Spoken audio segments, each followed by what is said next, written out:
So it's been a while since I last filmed these kind of videos, which is like a makeup, get ready, get pretty with me. But yeah, I thought I'd do it today because I had other things planned, but it rained. So basically, my plan was maglalaba dapat ako, but umulan, so hindi na muna ako maglalaba. Maybe bukas na lang siguro.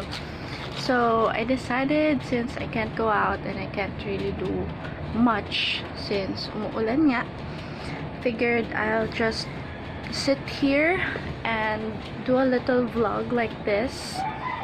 Naiihi ako. Ano ba yan? Kung kailan naman mag-film, nasa kan naman ako naiihi.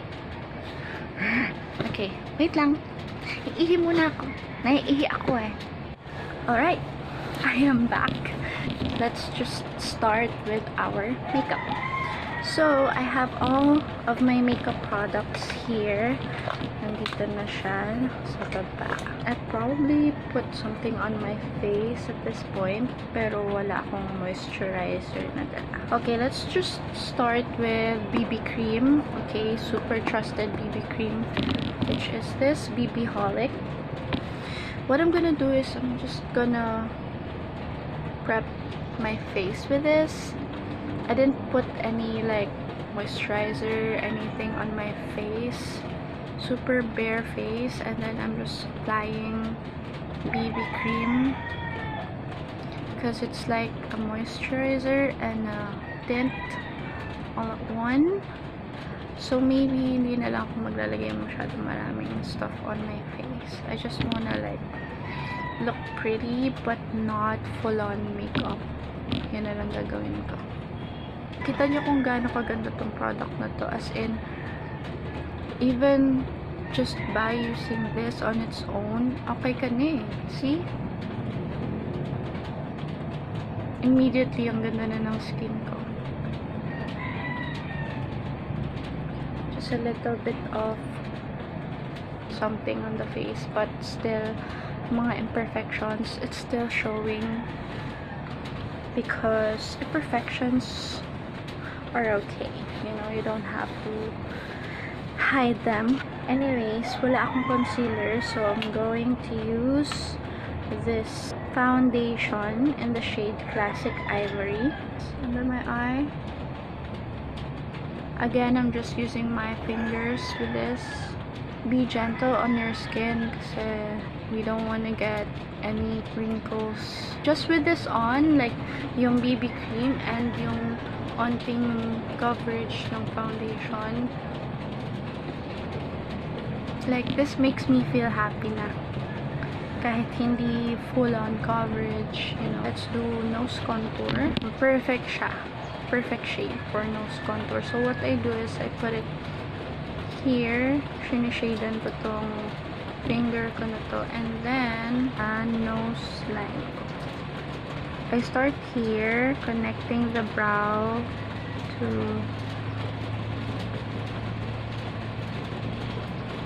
this line here, para mukha lang siyang natural. I love nose contour. So, I really make sure na lahat ng product is blended. So, the highlighter that I'm using is the Beam Stick from Careline. And then, I'm gonna put this here to warm up the product. And then, add it here. Brow bone. And then, nose. What I'm gonna do next is so I think all of the cream products are done. I'm gonna start doing the powder. So for the powder, I'm gonna use a brush. All my brushes are clean, thank God. So I'm gonna be putting powder around my eyes. To do that, I'm gonna put Johnson's Baby Powder.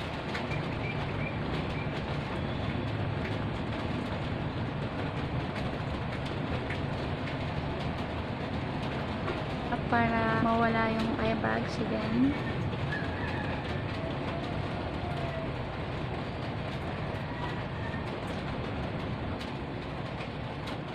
I also wanna powder around sa areas na nilagyan ko kanina ng parang concealer powder on top of everything na may redness. Alright, so next is I'm gonna be doing my contour. So I have options here. Unique one, which is a little bit on the dark side. I'm choosing this. Yeah, this one's a bit light.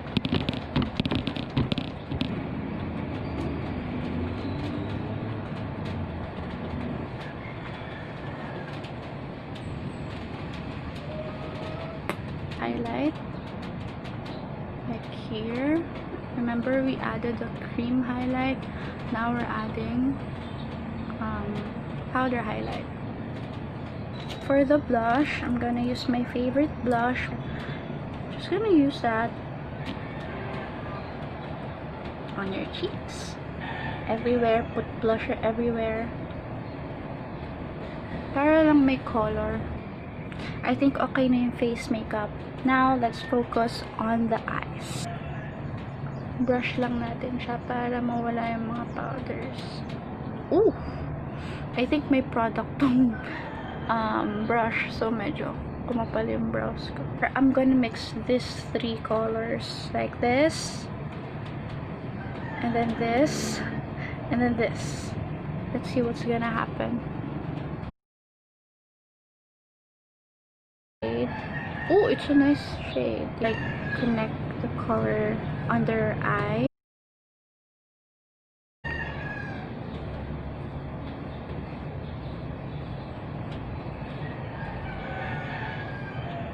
And it using this small brush.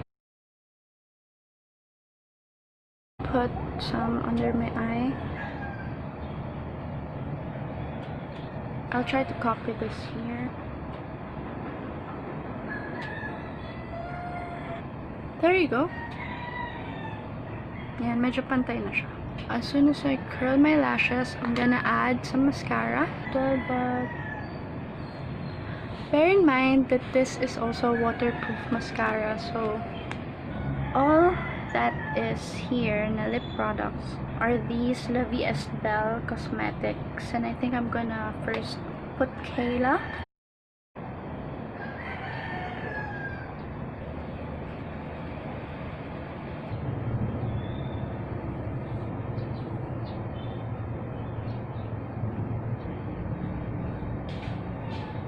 So this is the makeup look done. I hope you guys like this makeup video that I did. You can put like false eyelashes with this look as well if you want.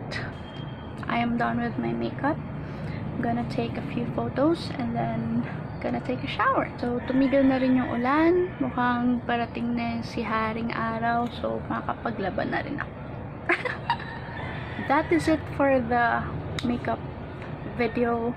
I enjoyed doing this. As I've said, matagal na rin since last time I did a makeup video like this. Super na-enjoy ko to. I hope you enjoyed watching as well. If you reached to the end of this video, thank you so much for watching the entire thing. And I hope that you recreate this. Super simple lang. You can do this for everyday makeup if you need to do makeup. Least. But for me, I really don't need to do makeup. I've been wanting kasi to play with makeup again, and I haven't done that in a long time. So I'm gonna take some photos and then I'll see you again soon. Bye guys!